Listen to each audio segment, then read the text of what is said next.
এই স্যারের কথা বলতেছি, ঠিক আছে? এই স্যারের নাম হচ্ছে গুড নাইট এক্সপ্রেস।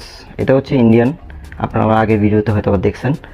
সো এটার রিভিউ সম্পর্কে, এটা যে আমি কিনছি এটা আসলে কি এটা ভালো নাকি খারাপ। তো টিভিতে বিভিন্ন খুব ভালো ভালো অ্যাড কিন্তু দেখায় প্রোডাক্টের, হ্যাঁ। তো এটারও এরকম খুব ভালো অ্যাড দেখাইছে। সো আমি যে কিনছি এবং ভাবছি যে ইন্ডিয়ান, তো ইন্ডিয়ানটাই ভালো হবে, ওইখানে হচ্ছে আগে ওরা বের করছে। সো আমি কিনছি, কেনার পর হচ্ছে যখন আমি নতুন এটা ইউজ করতেছিলাম ভালোই লাগতেছিল, কারণ হচ্ছে রুমে যখন দিই একটা ভালো স্মেল আসে, কয়েলে তো বাজে স্মেল আসে।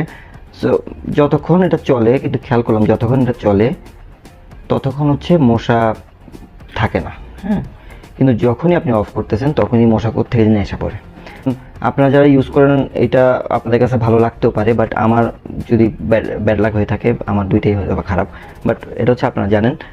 তো আমি আমার ব্যবহারের রিভিউটা দিলাম যে আমি এটা ব্যবহার করে আসলে যেটা আশা করছিলাম সেটা না।